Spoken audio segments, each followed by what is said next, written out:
Welcome back to another episode of ShiftED from Learn. My name's Chris, and this is we're on episode, I don't know, about 5 for the new school year, 2023-2024. I'm connecting today through Montreal, kind of a cloudy, chilly fall day. Winter is right around the corner. And I brought Scott DeJong on from Concordia, who's a PhD student, I believe still, Scott? Technically, we say candidate, but all the difference means is one more paper to go, which is the dissertation. Oh, the big one. Yeah, exactly. And Paul's Scott, sorry, is he's been dabbling in game-based and gamification for a long time, and we met last year, and I just really wanted to bring him on the show to kind of talk a little bit about how games can enhance learning in our learners, in our students. So thanks, Scott, for hopping on here and joining us for a little chat. Absolute pleasure to be here. Cool. So I always like to kind of like get your kind of your history, your timestamp of how you got to this point in your life. When did games start becoming something of an interest and seeing beyond just playing games yourself, but seeing that connection to what you're doing nowadays? Where did that kind of start bubbling up from? Yeah, I mean, I always find people's journeys kind of interesting too, because you see like where they were and where they got. And so for me, I mean, games have always been a part of my life, but the turning point, I think, was when I started realizing that I wanted to go into education. So my undergrad, when you have that I'm from Ontario, so for all the Quebec listeners, I didn't have CEGEP. So when I was in grade 12, I had that choice of like, where am I going to go for my future? And I was like, I mean, education seems like something that I would really like. I like to facilitate, I like to work with people. And so I went and did a teaching degree. And as someone who played games avidly in my life, I couldn't help but notice a lot of ways that games could complement learning environments. How when students are working on math, they're inherently working on logic puzzles. When students are working on literacy, there's a lot of ways that you can use games or decoding methods to kind of break down phonics. And so from there, it was through the degree, I kind of used assignments and stuff to kind of test the waters and see what was possible, or classroom placements as chances to kind of bring in games into those moments. I also got jobs as a summer counselor, a camp counselor at the time, which honestly was a great opportunity to talk to kids and be like, what are you playing these days? And how can we turn that into a game? And those processes really helped me realize how games are a big part of both children's lives, but play more generally is a big part of how kids are understanding the world around them. And I mean, we talk about play-based learning, and that kind of fed in one into another. So I pursued a master's that was like, how can we use games to talk about really serious, complex cultural issues? And I started to look at ideas of disinformation, echo chambers, filter bubbles, and I made escape rooms and board games throughout my master's and PhD to kind of talk about those processes with kids or teenagers or undergrads, depending on the game and the audience. And so it's kind of been this weird combining my hobby life with my professional development and my own education, and seeing the two kind of merge. Now I'm in this beautiful spot where I get to do a PhD where I'm making and playing games, and it's kind of amazing. That's cool. And what's your PhD dissertation going to be about? What's your perhaps that so it's in communication studies here at Concordia University, and my research is looking at disinformation and how we can use games and other educational tools to help children and youth and adults try to understand how disinformation functions and how they can respond to it. So I look at media literacy and tools that we can use to respond. Wow, that's fascinating. And one of the questions I always get from teachers, and we're going to get back to that topic because it's a hot topic, but maybe just kind of a base level of the difference between gamification versus game-based learning. I always get that question: what's the difference? What's your opinion on that? On those? Yeah, there's so many terms out there, so I don't like anyone asking a question, but like, what does this mean versus this mean? It's probably someone in a room is like, we have to differentiate. But for these two specifically, The difference, in my opinion, is one is where the game-ness exists. So game-based learning puts games at the core. You're using the game first, and then you're talking about the game, what the game's doing, and you're letting the actions of the game teach a concept. Whereas gamification is you have something that you're trying to teach, and you use game systems like rewards or points or prizes as ways to kind of encourage engagement and motivation. So, like a good example would be for gamification. Some teachers might be familiar with the tool Prodigy, which is like a math software online that kids can play, and they type in questions to defeat monsters, and it's like, what is 5 + 3? And you put in 8, and then you deal damage to the monster. That is gamification because at the base, it's just a really pretty looking worksheet. It's a worksheet that has all these beautiful creatures and storylines and all these things around it. But at the core, what you're doing is you're just answering the worksheet questions of 5 + 8. You're just doing addition. Whereas game-based learning, there's a game called Math Makers, which is an app on the iPad that instead of kind of telling the kids to input 5 + 3, they use logic puzzles. So there's a character on one end of the screen and they have to get to a goal at the other end of the screen. And kids have to use like fractions to add pieces of wood or cubes or circles to kind of build a path to get their person from point A to point B. And so in that process, the actual game mechanic of get person A to B is teaching the concepts of fractions and other math pieces. Fractions is the most common one that I've looked at there. Whereas in Prodigy, you're just kind of inputting the answer, and all the pretty sparkles and stuff allows you to be engaged. Both have their merit, both have their value, but the way that we design them is very different. Right, right.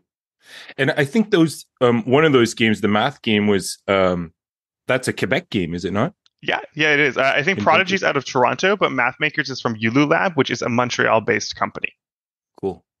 Yeah, Montreal is kind of becoming a cool hub for game creation. Yeah, we have quite a game community here in Montreal, both from the commercial side with like the big studios sitting in the city, but also there's a lot of small indie studios who are either education games or education games adjacent. Right. Well, I like your examples. That it makes it clear. Maybe a follow up on that is like, what makes games engaging to kids, to students, in your opinion? Like, what is it? Yeah. The mechanics or the visual, or like, what is it about games that draws kids in? I mean, it's different for every kid. Like some kids will have different reasons why they like to play a game. Like, so I have kids that tell me they love to play Prodigy because there's cute animals in it, right? And they like the fact that they can have this cute animal. For other kids, they actually like that logic side that comes with playing. Like when you're playing a game and you have to solve a puzzle, whether it's like a very apparent puzzle, like the ones we might play with our family on a kitchen table, to something more like, how do I maximize my character so they do the most damage, which is also a different kind of puzzle. Those things can also be hooking for people.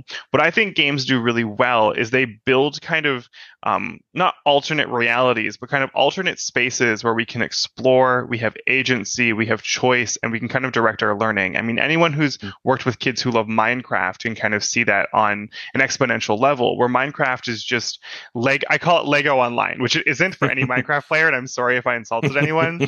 But for those who don't know Minecraft, right, you go into this open world where you can craft all these things, make all these things, and you can use these spaces to really learn a lot, because depending on how we direct them as teachers, kids can engage in them in completely different ways. And it allows for those kids to write what they find interesting into the gameplay space. So what games do, in my opinion, and when they're doing it well, is they're creating what I call agency and flow, which is allowing kids to have a say in their learning or have a say in their interest in what they're doing, and in doing so kind of get engaged in this process that brings them through the learning themes and goals that the game or the teacher you implementing it provide. Right. And is there a given age where bringing game-based learning into the classroom makes more sense than other times? Or is it, start them whenever that interest is there for them? Yeah, I would say kids are playing prior to school, right? I mean, we talk about play-based learning in kindergarten already, and we see it in preschools, and Montessori schools do it a lot, where kids are inherently playful. I argue that adults are inherently playful. We just learn to hide it for social purposes. But kids are inherently playing with the world around them. They're imagining, the lines on the floor that they can't step on because they might, well, the break their mother's back is the Right. line, but more like I used to do it of like I fall in the lava or I give the That's villain it. points when I went through the mall. And so kids are always playing. And so why not engage them in that process? If their mind is already there looking creatively and playfully at the world around them, why don't we create ways to meet them there as opposed to being like, well, let's sit in a desk right now, let's do our worksheet, and let's make sure you understand your addition. Right. You don't have to have them sit and do rote in order to do that. You can have them, be creative in that process and let them write that in there. And I know play-based learning can get messy and chaotic, but I Mhm. believe firmly that in that mess and in that chaos is when we actually form the most effective learning moments for our futures. Absolutely. I agree with you too. Like preschool seems, well, in Quebec anyway, we do have, I think in most places around the world, play is, a huge part of those first, 4, 5, 6 year olds' Mm-hmm. lives. And then it shuts off, right? It's like, okay, grade one rolls around and it seems like, where did the play go? Yeah. Um, what kinds of ways would you recommend for teachers to incorporate games if they're just starting off and they're interested in it, but they're kind of still have that mindset of, oh, games is kind of like playtime and it's not learning time? How do you bridge the gap between games and real authentic learning that could happen in any subject area? Yeah. I mean, I think a lot of like teachers who are like, I want to use games that they don't know how, the default approach is to find a Chromebook or a laptop, and then when a student is done their work early, tell them to go load up a browser and play the game. Right, And I mean, that's a great start, right? Because at right, least they're right. coming into the space and it's a reward. But for me, it's about looking at your lessons, looking at what you're trying to teach, and thinking about how that's already kind of playful, how that's already kind of gamey. So Mm, if you're teaching math, you're inherently talking about taking quantities and moving them and shifting them. And you don't have to do that by just writing on a worksheet. You can bring those pieces in and kind of make it interactive. I mean, the mm, lines between what is play and what is a game in the academic world is constantly debated. And so right. for me, I'm like, don't be stingent as a teacher being like, oh, well, is this really a game? If you frame it or you engage it in that kind of narrative playfulness, then it already is a game. So if you're interested in using games, if you're interested in kind of thinking about them, first off, there are a lot of resources online that will tell you of like existing games that are out there. I can't promise that all the games that you find on there are going to be good. There's a Right. lot of websites online that have really poor quality games, and there is a bit of like a sifting through the sands of like Mm, finding games that are actually going to do well. I firmly believe that like those kind of games are best used for that first thing I mentioned, where like you just have them play them at the end because we can't really trust them to do anything, and they're kind of just time filler.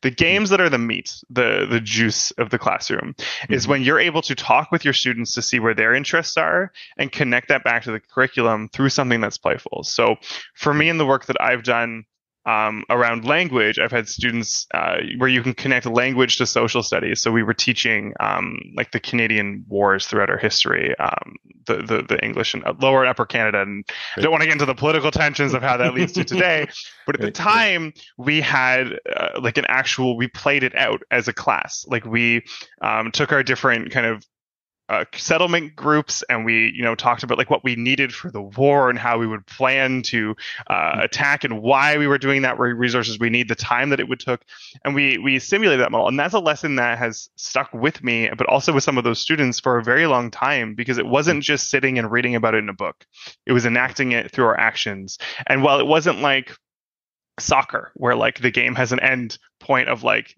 after 90 minutes we're done and whoever has the most points wins, because at that point there was technically a historical winner. What playing in that space, whether or not there's a solution or an end result, does is allows you as a teacher to be like, okay, so what did we learn here? What wasn't actually quite right? Let's fix the narrative, because obviously a bunch of kids with snowballs isn't actually how it worked. But it brings them into those moments in really engaging and creative ways that helps them stick with it. mm. I like too how you're saying that you're giving the kids the experience first and then Mhm. you talk about it after. Like that there's that structure. I love how that, get them involved with it, get them like having experiences and bringing their lives into it and then reflect on the Yeah. learning parts, of um I wanted to come back to this um playing games informs us about disinformation and fake news and like we're kids are bombarded right nowadays with social media and advertisements, and I mean, you name it. It's an ongoing assault. Yeah. And oftentimes we get this feeling that who's raising these kids? How does your games address those kinds of issues that you were mentioning before that you're looking at in your Yeah, I mean it's a big question, right? And I think yeah, it's not just for kids; it's us adults too. And I mean, we right. can look at right now with our the amount of misinformation that's flowing about chaotic events like wars or the Mm-hmm. pandemic that just happened. And it's how do we break that down and understand it? And what's currently being done, so my research is looking at like what has been done in this space of like educational tools and what's missing. And so what has been done is there are a handful of tools that will teach the skills of fact checking. So like the fact that like when you come across an article, you should double check the source, you should double check the headline to understand that it's preying on your emotion, and teaching kind of those basic skills. And I've, posted some blogs kind of recommending some of the games that I think do that well online. But what I've come to in a lot of the work that I'm doing is that teaching the skills doesn't matter if we don't teach the motivation. So teaching kids or adults how to critically think about the scams that they're seeing or the fake news articles they're seeing. There's a chance that like, especially when it comes to scams, it's definitely more successful because scams are pretty obvious to spot once you know what to look for. But when it comes to like disinformation and fake news, people aren't going to be motivated to double check the facts unless it's either a something outside of what they typically hear about. So like that sounds weird. Right. Or B, it's something like personal to them where they're like, I want to make sure that's right before I share it. Like they're in a point of like talking about it. And so what I've been trying to do is use that point of engagement I was just talking about in games where like you have them engage in it first and talk about it second as a way Mm-hmm. to make them think about motivations for critically checking their sources.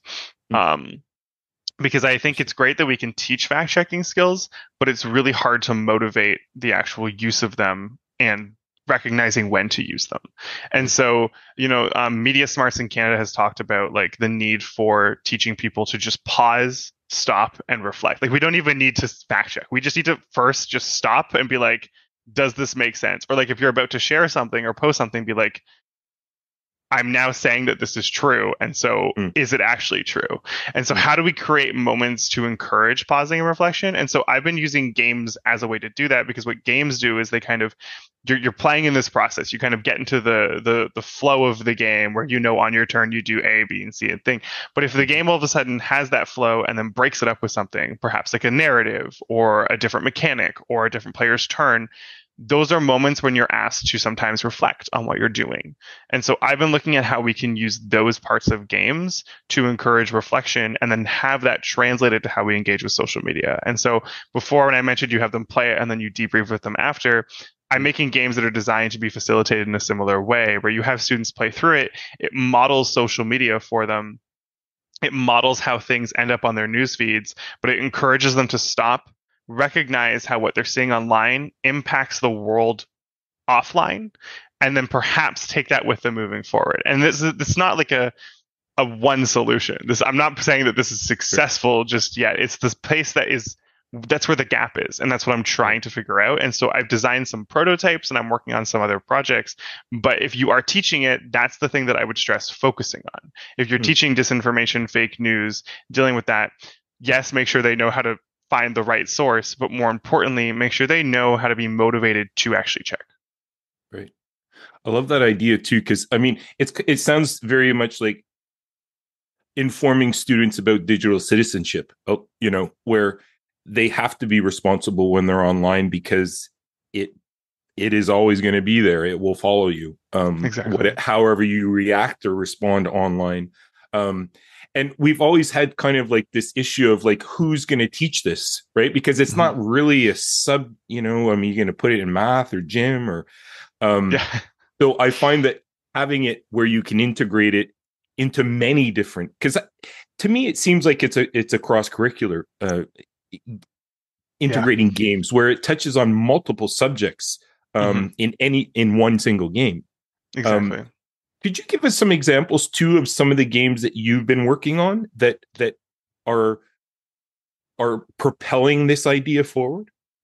Yeah, I mean, so just to clarify, because there are some games that are like really good at like doing math and language at the same time as playing, Right. and those are inherently the games that I'm working on are more on these social issue spaces, Right. and so while like math skills are involved, I wouldn't necessarily slot it in to teach like grade four math in the same way. But to the point of media literacy and media education, that is across the curriculum. Hmm. So perhaps the most prominent game that I've designed, which is for a bit of an older audience, like I typically say 12 and up. Hmm. It's called Lizards and Lies, and it's a game about conspiracy theory and how it moves through social media.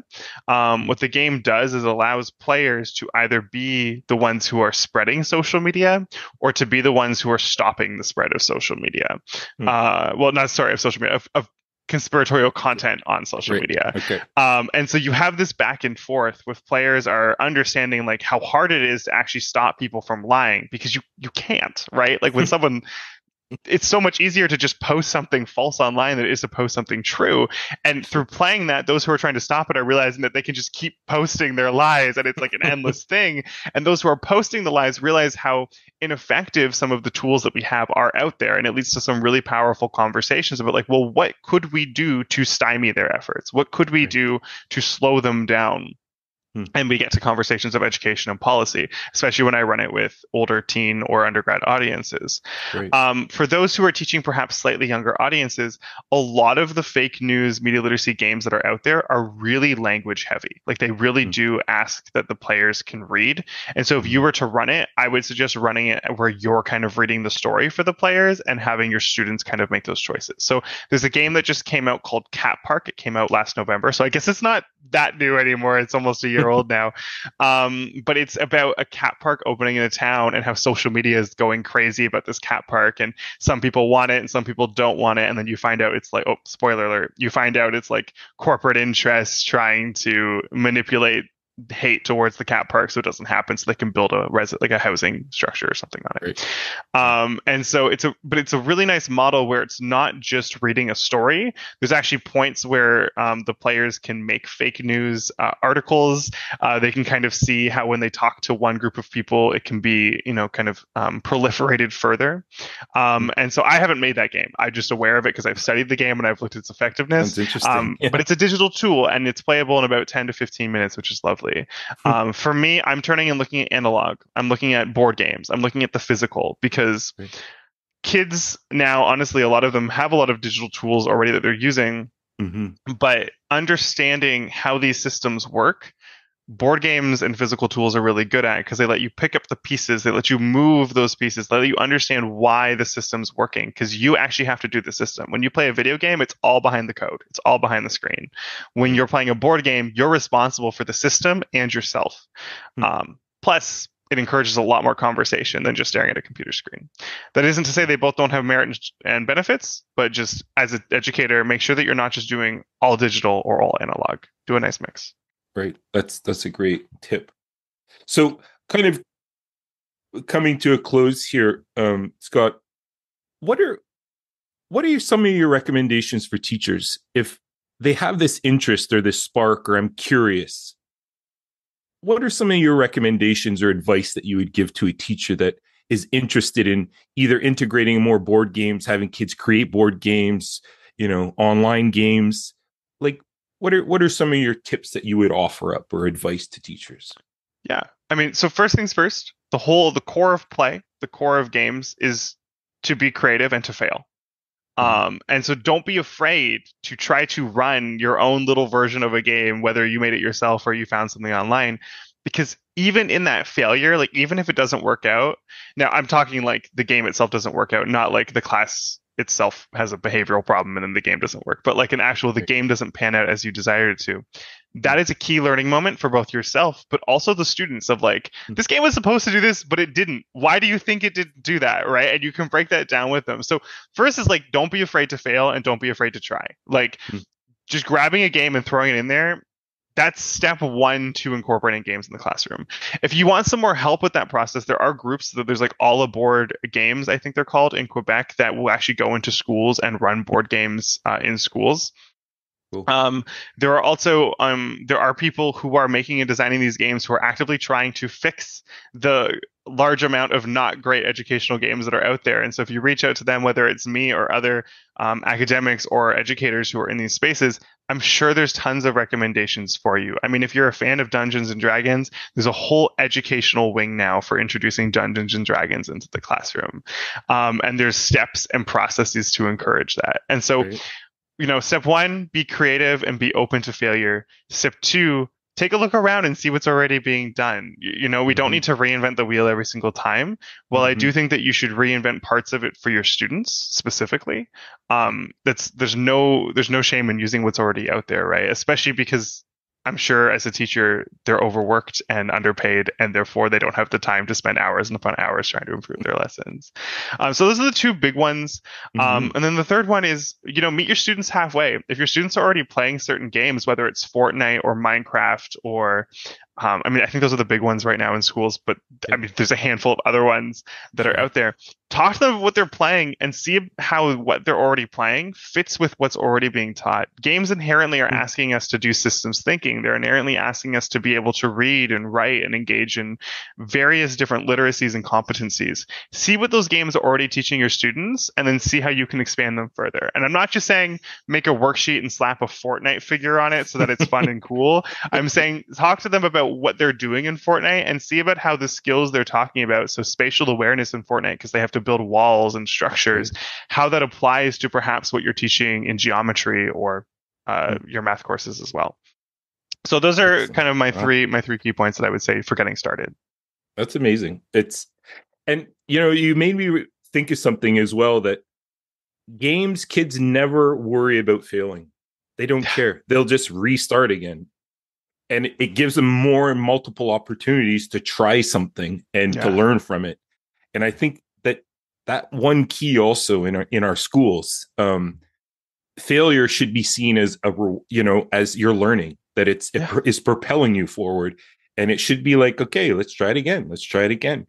I'm always amazed at how kids can see video games and how they don't transfer that approach to school. But we can be that bridge, like the jump isn't that far. And I encourage you to kind of let them talk about it, let them write about it, and let them share that with you, and then see how you can take it even further. But also, to the point on failure, I think across the school system, but also across the games, like the educational games world, we don't think about failure enough. And I encourage you not to fail your students, but to encourage them to fail and learn from that failure to try again. Absolutely. Because they know it. I mean, I talked to some kids on Monday. I was like, what happens when we make a mistake? And they know they learn from mistakes, right? So that awareness is there. It's just kind of, as you said, bridging that gap a little bit more. And research shows that you learn more when you make mistakes than when you succeed. Because when you succeed, you just reinforce what you already know.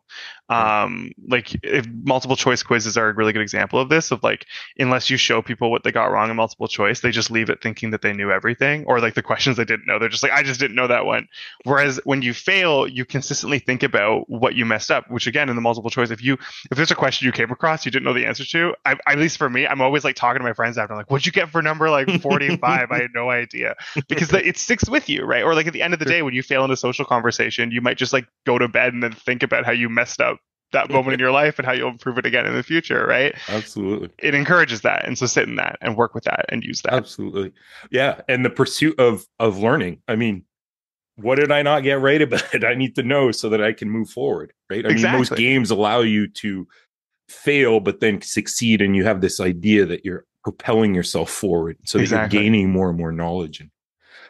Well, Scott, this has been fascinating. I mean, I really appreciate your words, and I'm going to throw me a bunch of the links that you mentioned, and I'll put them in the descriptor in the podcast. Yeah, I'll throw you some of the games we talked about for sure. Awesome. Well, thanks so much, and good luck with your dissertation. And thank you. Thanks for being here. It was a pleasure. Anytime. Yeah, it was awesome. Great conversation. Wonderful.